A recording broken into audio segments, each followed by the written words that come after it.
Good morning, good morning. Okay, I see you can hear me. Well, this is welcome, first of all, if you're visiting us for the first time, and you know, this is we'll move towards the holiday season. Of course, Christmas is in the air, and you know, I'm sure you can already tell that by the stores. But we also want to celebrate Christmas, you know, in the spirit of the season. And now, for those of you who haven't been here, we've been going through a series here entitled Holy Days.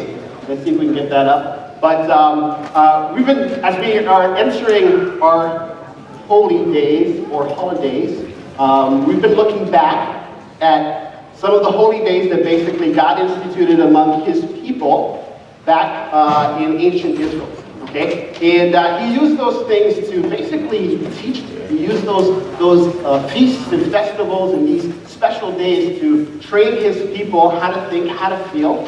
And so we've been spending some time looking at some of those special days and times and learning what we can from them. For a lot of these guys, these ancient Israelites, when they attended these festivals or feasts, they had to travel to Jerusalem. So if you came from a long distance away, you're in the spirit, you know what I'm saying? And so they would travel a great distance to get to Jerusalem. But one of the things that was a reality for them is that anytime they came to approach God in His temple, they had to basically make atonement for their sin. Okay, they couldn't just approach God as they were. They had to make atonement for their sin. And I've shared before, it's very easy for us to get desensitized to sin, right? And it's like right now, I've started playing the guitar. Okay? Yes, I just started.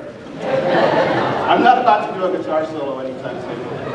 But here's the thing, you know, my fingers hurt. Okay, and I don't know if any of you played the guitar.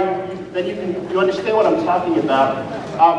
And someone assured me, though, that that's going to come to an end, because what's going to happen is actually my fingers are going to develop calluses, right? They're going to develop calluses, and as a result of those calluses, I'll be able to press on those on the strings and not feel them, right? And in a very real way, the same thing happens with us as far as sin is concerned. It's very easy for us to develop spiritual calluses on our hearts, and we no longer feel the effects of sin. Right? But the thing about God is that He never at any time gets desensitized to sin. And one of the things that God was always trying to accomplish with His people, He was trying to, in a manner of speaking, restore their sensitivity to sin. You know, and one of the ways that He went about doing this is through this whole process of atonement.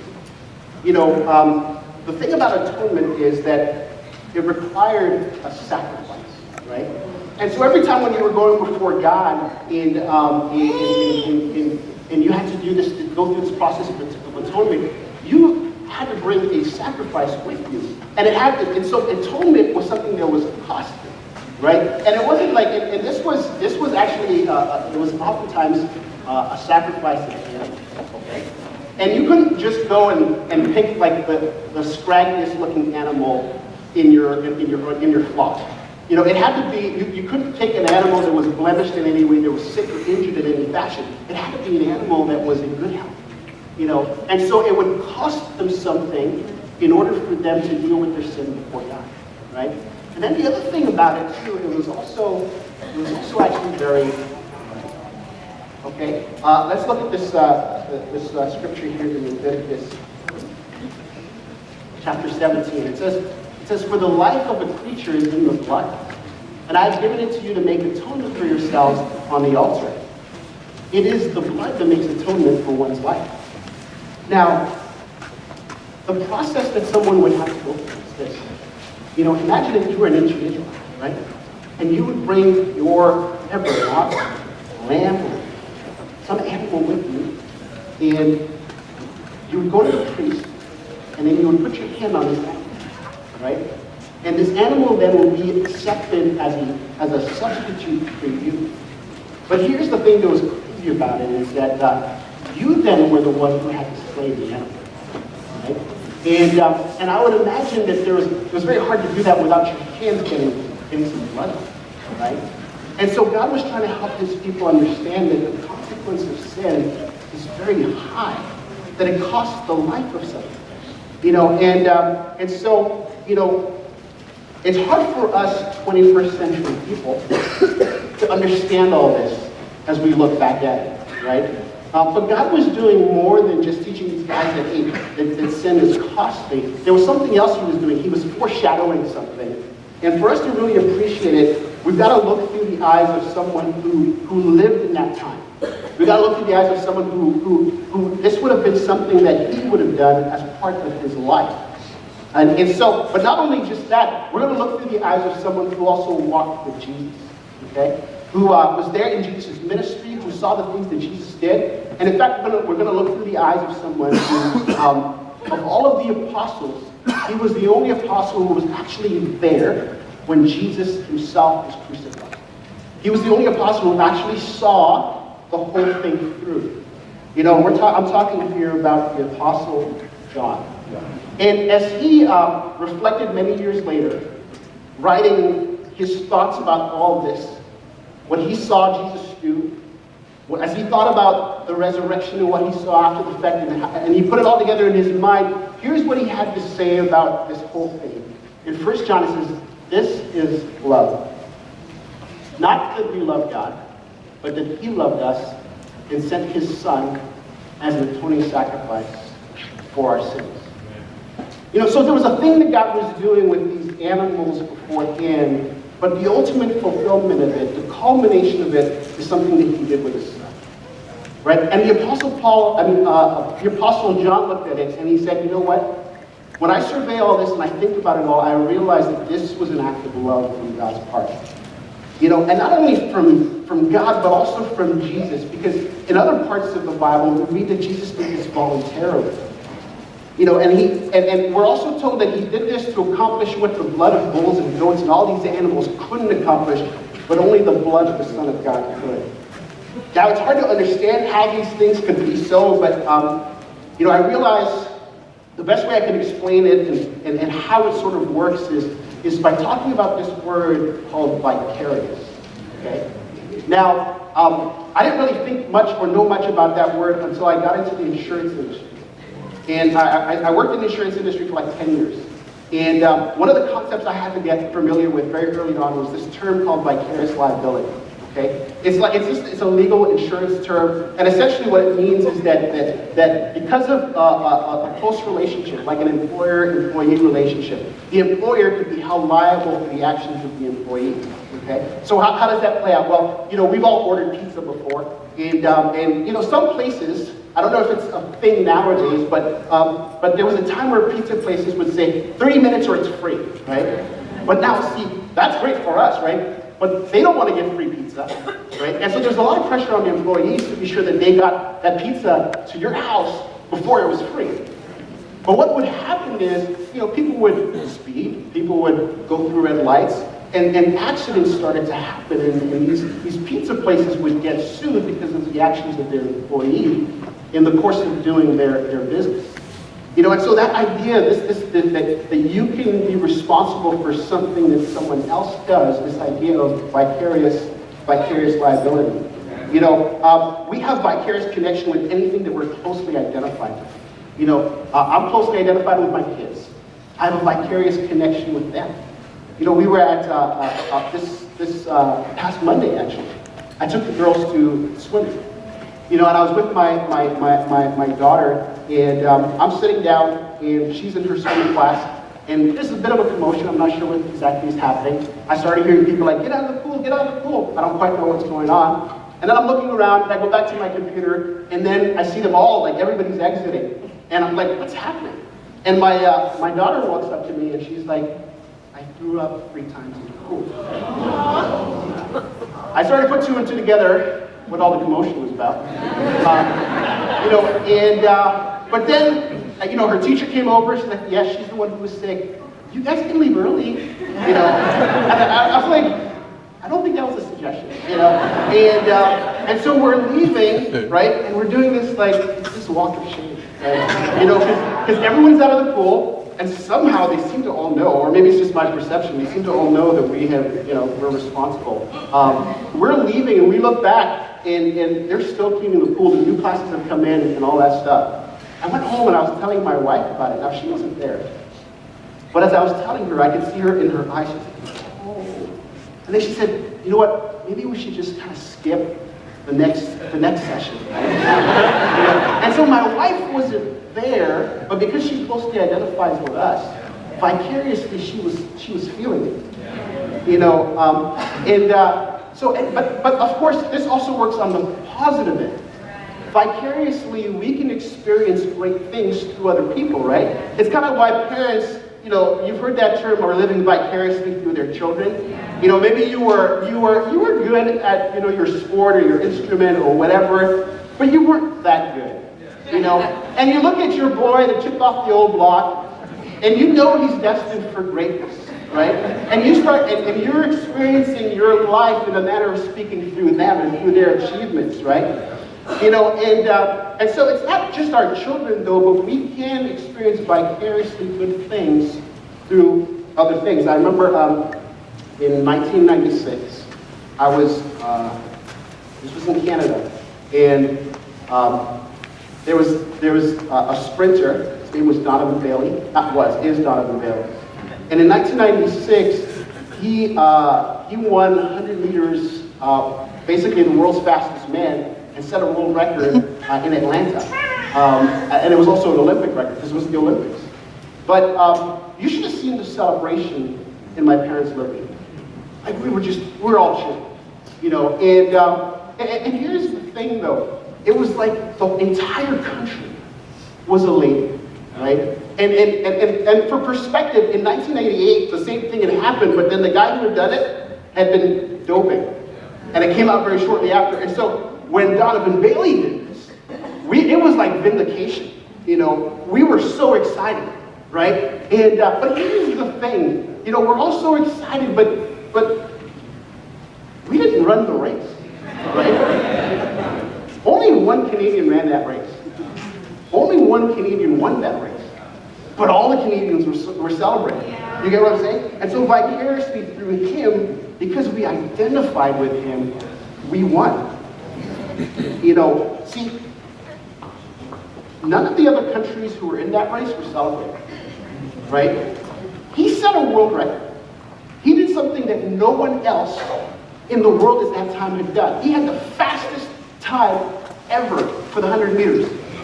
But the only people celebrating were the Canadians, because only they were identified with him. You know, and so the degree to which we can appreciate what someone has done vicariously for us is totally connected with how much we identify with them. You know, I'm going to show a little video. This is in 2011, 2012, okay? And this was the Super Bowl.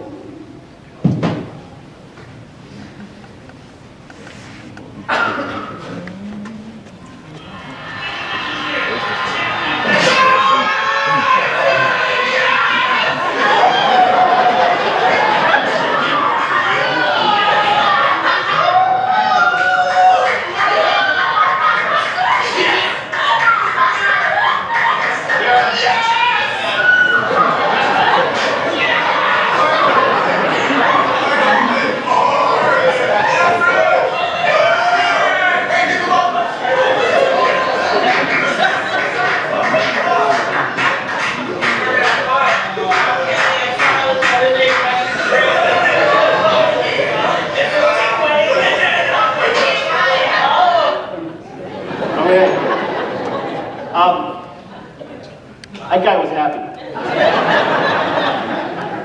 You know, coincidentally, we have some Canadians visiting with us, and that was, one of them is Cassie Jim, and that was actually in her parents' house that was happening. Cassie, why don't you wave? But there we go, yeah. So, here's the thing, right? The Giants win the Super Bowl, okay? The only people who were happy about that were Giants fans, okay? I can guarantee you that they defeated the Patriots, okay? There were no Patriots Patriots fans celebrating the Giants' victory. No. Right, Mark? No Patriots fans are celebrating the Giants' victory, okay? You know, and so, but I wanted to highlight in a very real way, the reason that meant something is because I was a Giants fan, right? But the thing is, and this is really important, it's important to know the difference between how I identify with the Giants and how, as Jesus desires for us to identify with him. See, Jesus wasn't looking for fans. He was looking for disciples. Come on. You know, he didn't commission the church to go make believers.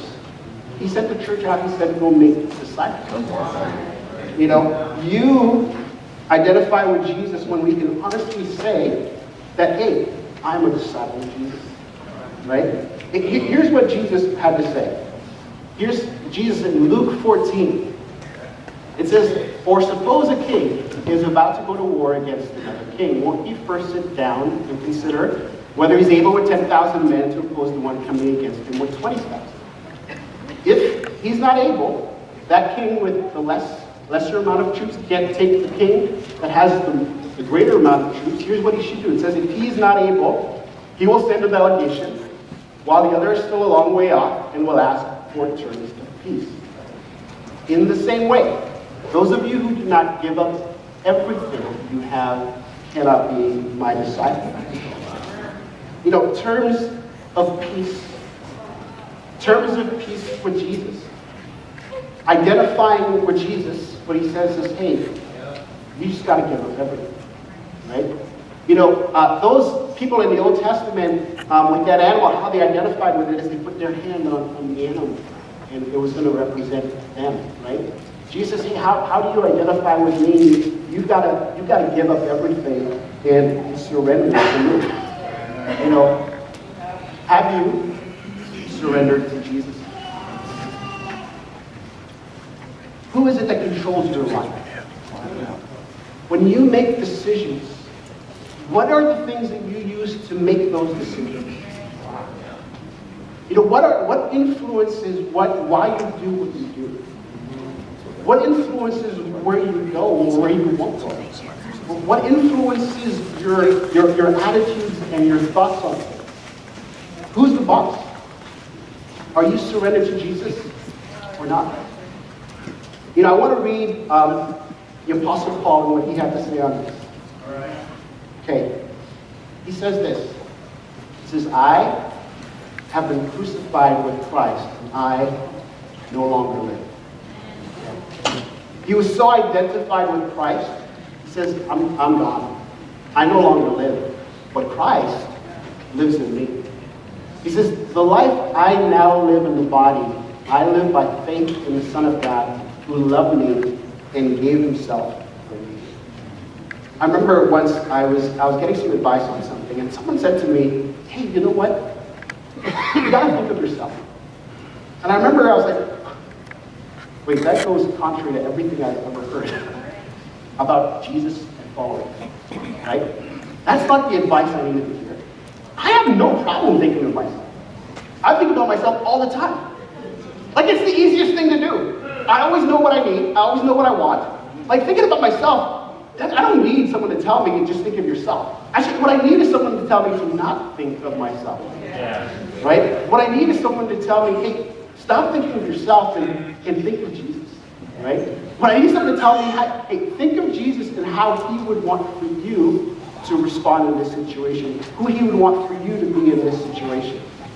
Right? But I want to highlight most of all what Paul said in that second half. He says, I live by faith in the Son of God who loved me and gave himself for me. You see, with all that Jesus knew about Paul, and Paul was this guy, if you don't know, who prior to becoming a Christian, went around killing Christians and arresting them, right? And with all, and one place he wrote, he said, I am the worst of sinners. And with all that Jesus knew about Paul, Paul can say, hey, that he loved me and he gave himself for me. See, Jesus knows who you are. But this statement is just as much true for you as it was for Paul. Jesus loved you and gave himself for you. You know, let me assure you of this. There is no one who is more concerned about your welfare than Jesus. That's right. Absolutely no one. Because there's no one else who's gone as far as to die for you. You know, and so I want you to think about your life and ask yourself the question, hey, am I living my life surrendered to Jesus? And maybe that's not something that you've ever thought about before. But I want to invite you because there's no one else. You know, this isn't like surrendering to some evil empire. You know, this is surrendering to the Son of God who loved you and gave himself for you. What I've realized is most of the issues that have happened in my life have come because I've been the boss, right? And when I do that, I create trouble for my life. And as I look through my life and I think of all the things that have happened that have been great in my life, they're when I've been able to say, no, I'm going to try to do what Jesus would want me to do. That's where the blessings in my life have come. And so I want to encourage you, if you've never considered this before, turn to the person who invited you and ask, hey, you know, this whole surrendering to Jesus, what does that look like? Let's get into the Bible and learn about that. And if you, perhaps at one point in your time, were surrendering to Jesus, but now, if you had to be honest with yourself, you're not surrendering. I want to ask you to consider, is there something that Jesus wants you to do that you've been refusing to do? Is there something that Jesus wants you to do you've been refusing? Here's my encouragement. Why not surrender? Why not surrender again to the Son of God who loved you and gave himself for you? You know, he did what no other human being could do. Even knowing who you are, he still was willing to go to the cross for you and make atonement for your sin. But to appreciate it, to benefit from it, you have to be numbered among those who identify with him. Those who have surrendered everything to become his disciples. At this time, we're going to take communion. Let's bow our heads and pray.